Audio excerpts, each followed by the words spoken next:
Kidzuko! Butterfly in the sky. I can go twice as high. Take a look, it's in a book, a reading rainbow. Hi, welcome to Reading Rainbow. If it's your first time with Reading Rainbow, we're excited to start exploring the world of books with you. And if you've joined us before, I'm so glad we're back together. I'm Mychal the Librarian, and this place is the library. Shh. Libraries were the first place where I felt like I could belong. I entered the library doors and entered a world where I didn't feel alone. At the library, I was surrounded by friends and books and discovered friends in stories. Embraced by library workers who celebrated my weirdness and called it a good thing. Wherever you can find a library, wherever you can find a book, you can find a friend. Basically, a library is a place where everyone and anyone is welcome. And sometimes that really means everyone. Follow me. This is Barnaby Von Whiskers. You might not have known that sometimes the library is a welcome place for cats too, not just people. This reminds me of a book that I love called No Cats in the Library, about Clarice, a cat who's so curious to find out what a library is all about. No Cats in the Library by Lauren Emmons, narrated by me, Jamie Chung. Clarice was a stray cat who loved books. She couldn't understand the dark, squiggly lines, but she loved looking at the pictures. One day, she stumbled upon a magical building where people walked in empty-handed and came out with books. She had to get inside. But the keeper of books wouldn't let her. She tried to sneak in again, but no luck. No cats in the library. Sorry. Until she noticed the book drop.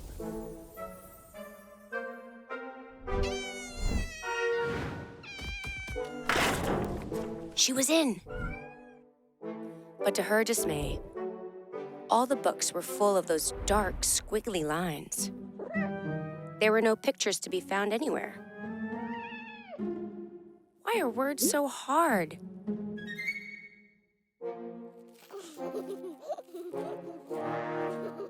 At last, a book with pictures.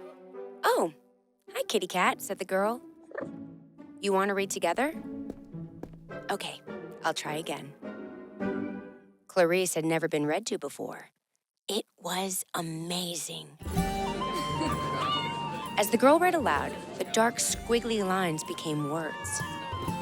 And the words and the pictures together became stories. Oh, thank you, little kitty. You helped so much. Ready to go, baby? Mommy, I did it. I read to the kitty cat. Can we come back tomorrow?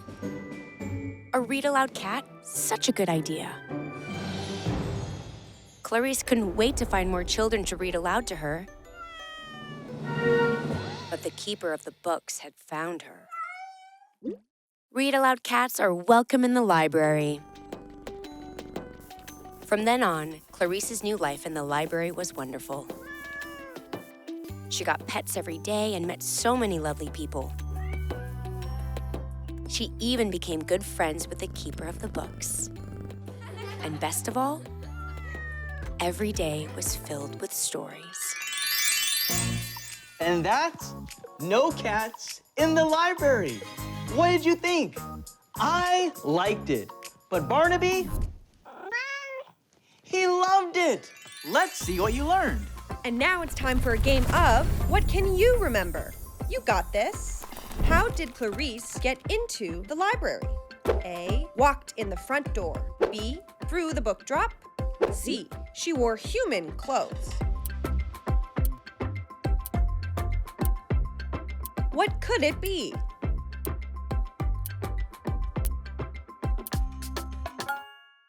It's B. Clarice tumbled in through the book drop. Here's our second question. What part of books did Clarice have trouble understanding? A. The squiggly lines. B. The pictures. C. Holding the pages open with her little paws. Think hard.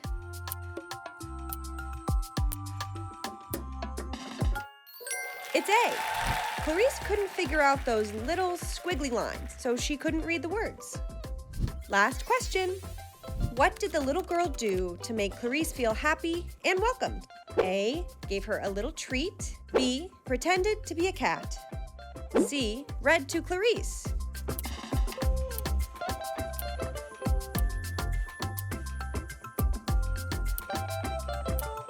Time's almost up.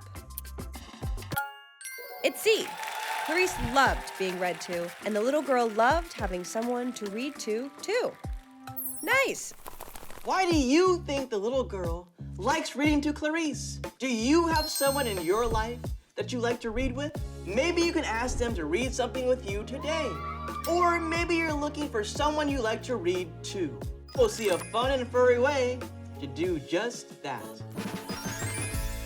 In the book No Cats in the Library, we learned about a cat who loved being read to at the library. It turns out reading out loud is relaxing for the cat and great practice for you, the reader.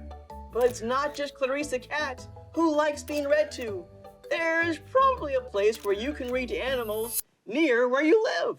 Sometimes it's a library, sometimes a park, and sometimes it's at an animal shelter. My friend Evan is going to show us more. Check it out. Thank you, Michael. Hi, everybody. I'm at the Animal Care Center of NYC in Ridgewood, Queens. I'm here today to take a little tour, get to know some animals, and hopefully read a book to some cats. I brought a big bag of Bonito Flakes to share with my cat friends, because you never want to show up empty-handed to a party, guys. Shall we go inside? Hi, guys. Hi, welcome. So my name is Catherine, and I'm joined here today with 3 of my friends. Would you like to introduce yourself? Yeah, my name's Mira, and I'm Zoe. All right, nice to meet you. I'm Eben.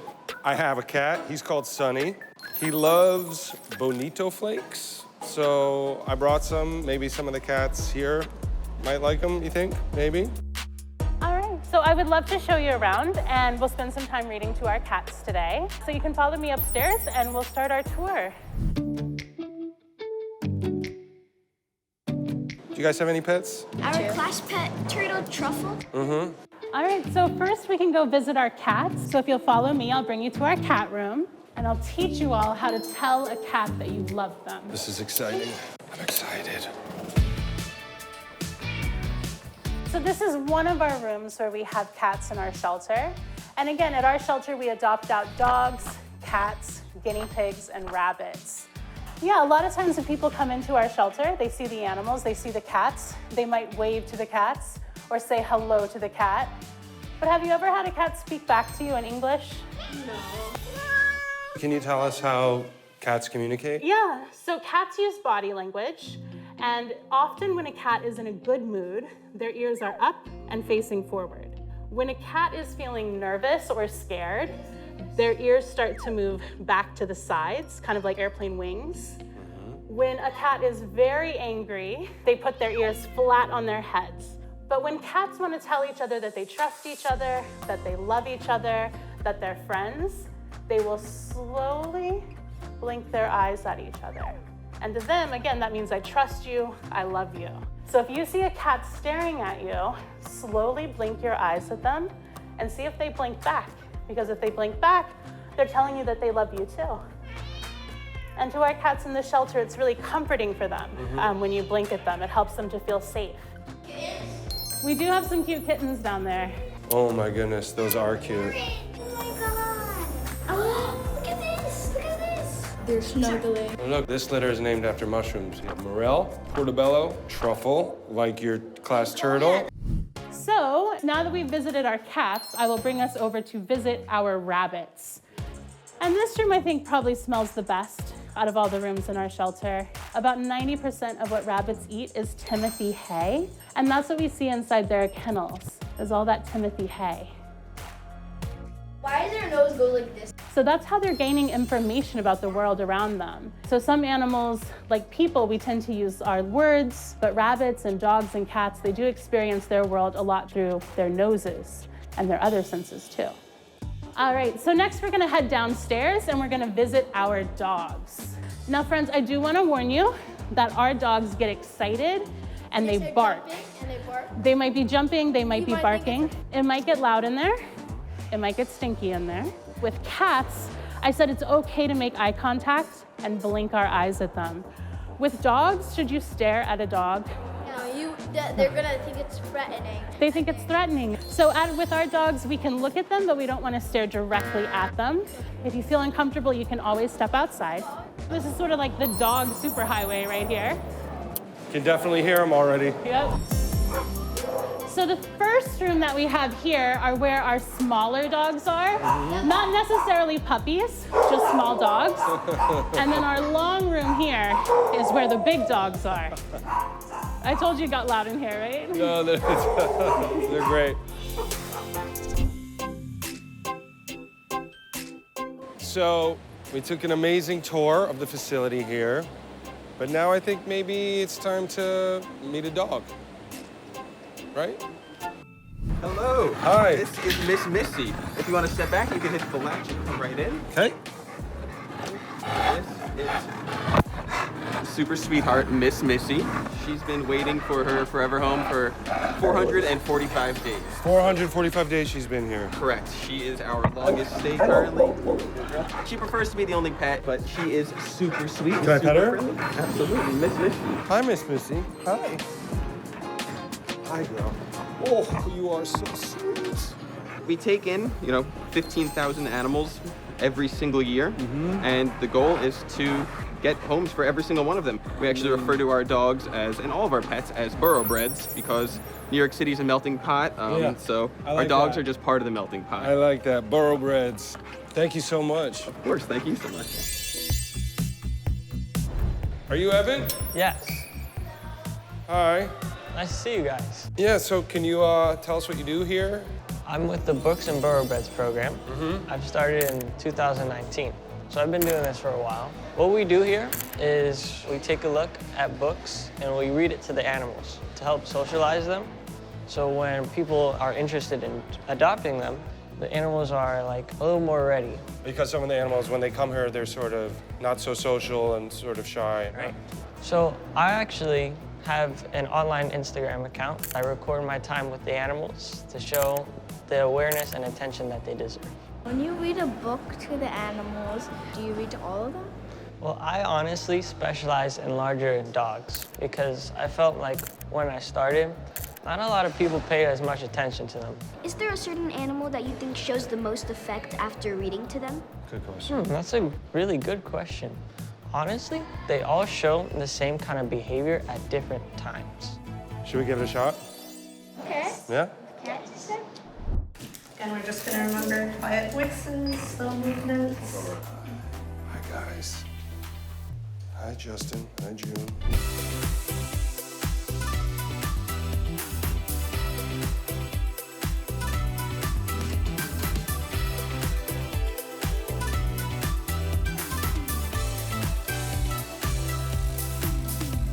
Clarice couldn't wait to find more children to read aloud to her. Yeah. So interesting. Yeah, I think they're really into it. What kind of reminds me of what we're doing now because the little girl read to the cat and we're reading to the cats now. Exactly. All right, well, let's let these guys have a little nap. Bye, guys. Bye. We'll read to Bye. other cats. Yeah, let's go. We'll read to other cats. I hope you enjoyed. All right, so today all of you got to do some reading to the animals, and that's one way that you can volunteer to help the animals at our shelter. But even if you're not able to come to the shelter, there's still things that you can do to support our animals from home.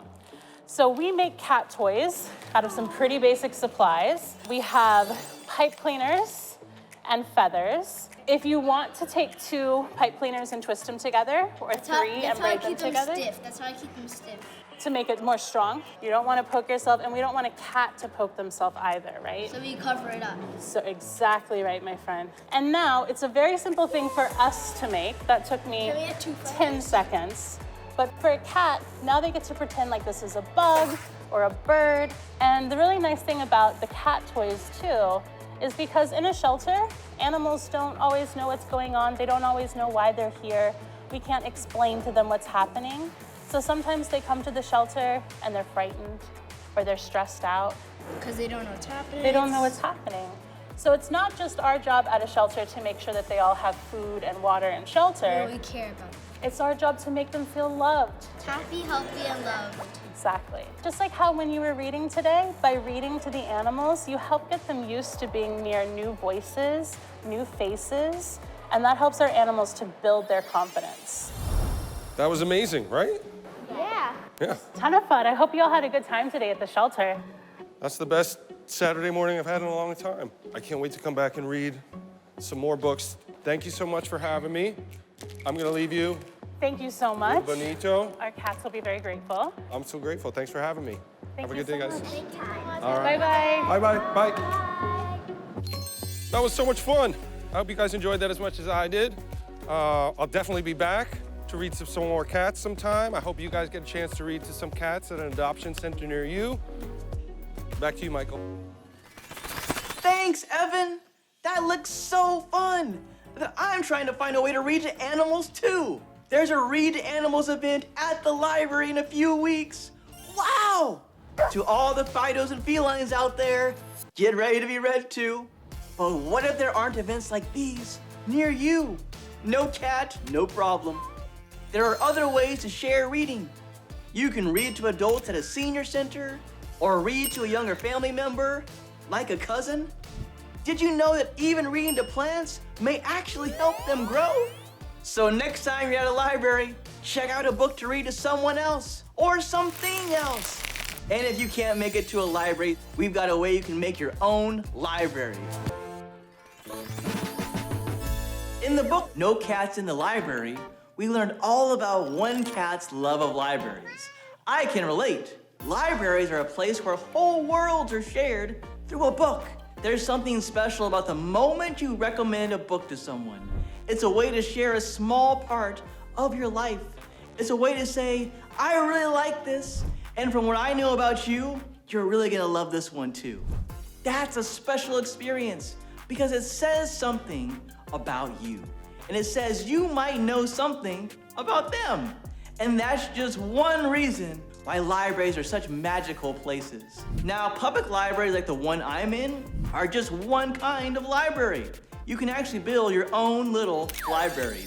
Then, no matter where you are, you can recommend a book to anyone in your neighborhood. Let's go! How's everybody doing today? Good, that's excellent. My name is Michael. What's everybody's names? Naya. Nice to meet you. Vivian. Vivian. Leah. Liam. Davis. Davis, it's so nice to meet you all. Do you guys have any idea what we're gonna be doing today? No. No? We are making sidewalk libraries. Do you want to pick out your boxes to make our little sidewalk library? Yeah. Awesome, let's pick them. Find something to hold your books, like a cardboard box, shoe box, or milk crate. Are we ready to get started? Yes. Awesome, so we're just gonna start decorating them. We have some rulers in front of us. We have some scissors, some markers, some crayons. Let's start decorating.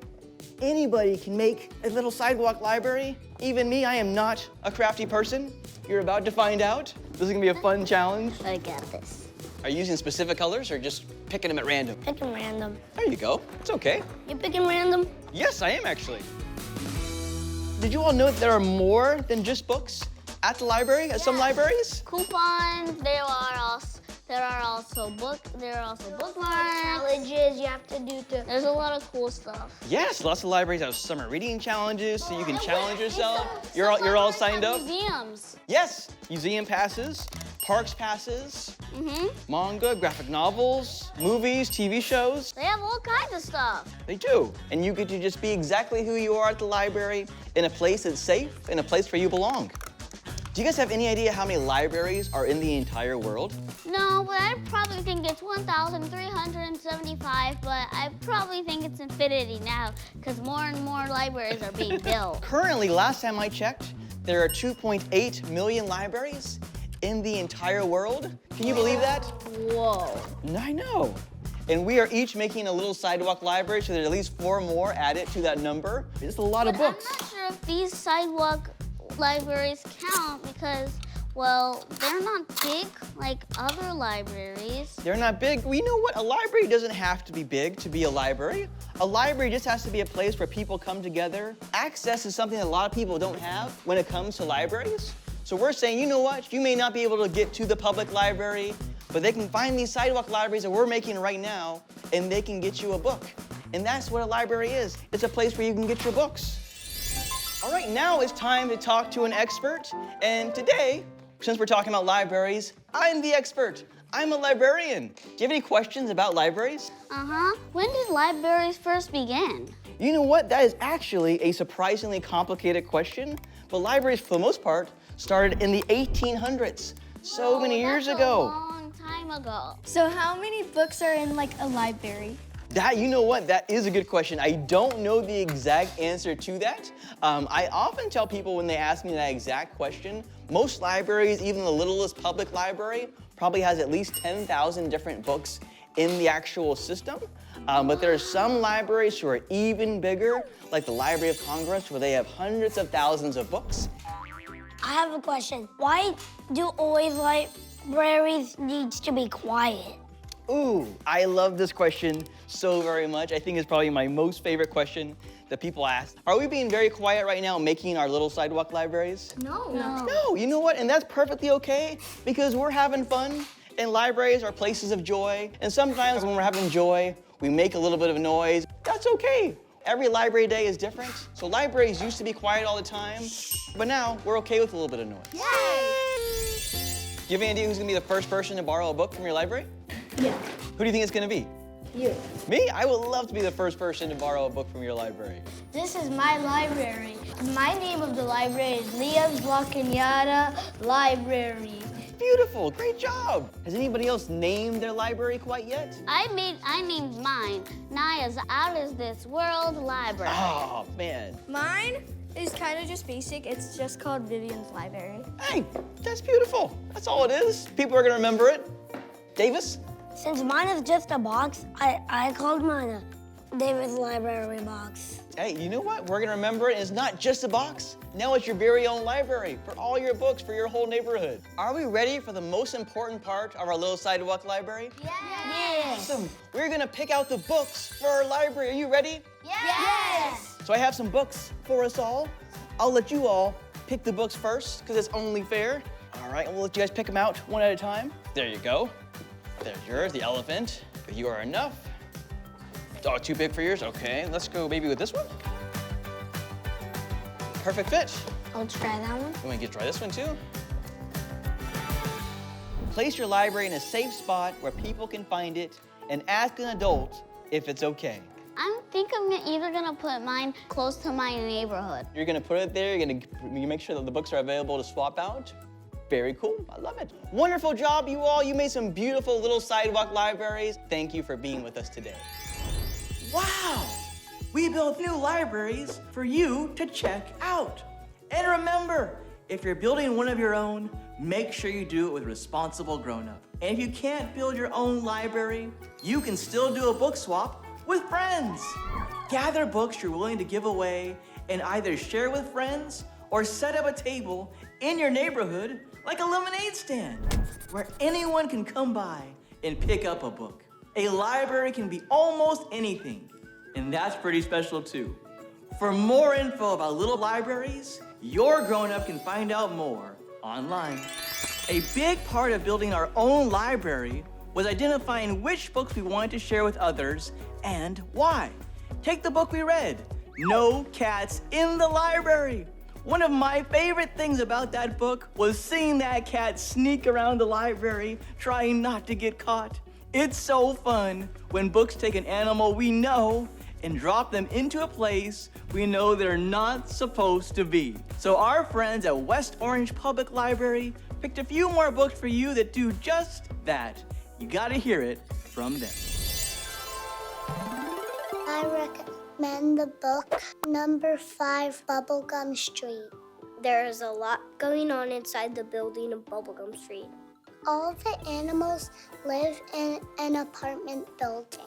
There are a lot of animals in the apartment. One is a famous rapper, mouse, and monkeys who bake.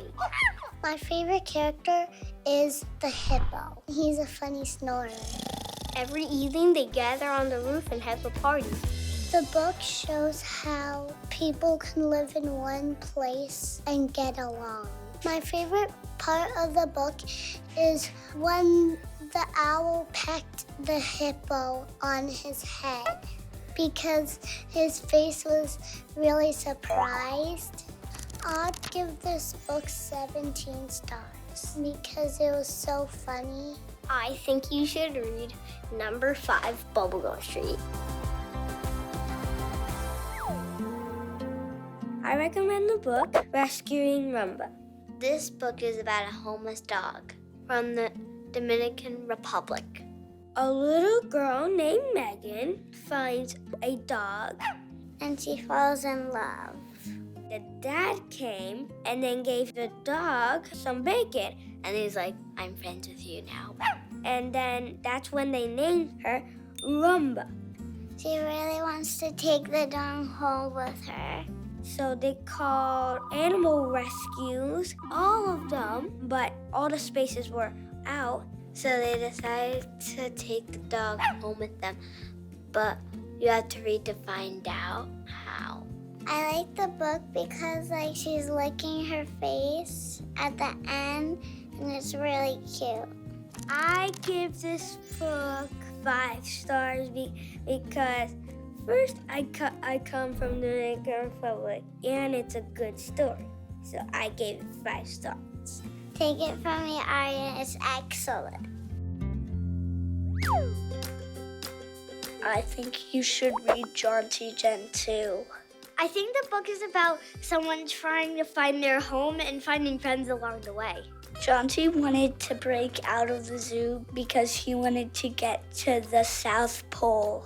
And the book told us all about his trip. He swims to the North Pole on accident. And he's like, where are the penguins? He realizes it because a polar bear told him that he accidentally went north. Penguins actually live in the South Pole. Now he sees a bird, and the bird helps him get to the South Pole. The bird, called a tern, helped John T. when he needed it.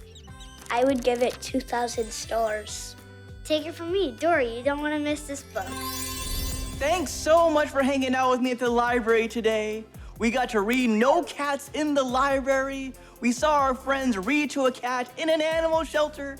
We built 3 little libraries and got so many great book recommendations from kids like you.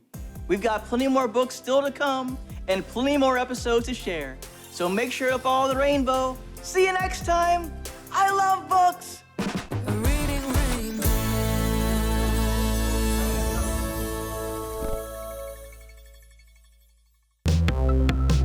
Don't forget to check out some of the other fun videos on Kidzuko.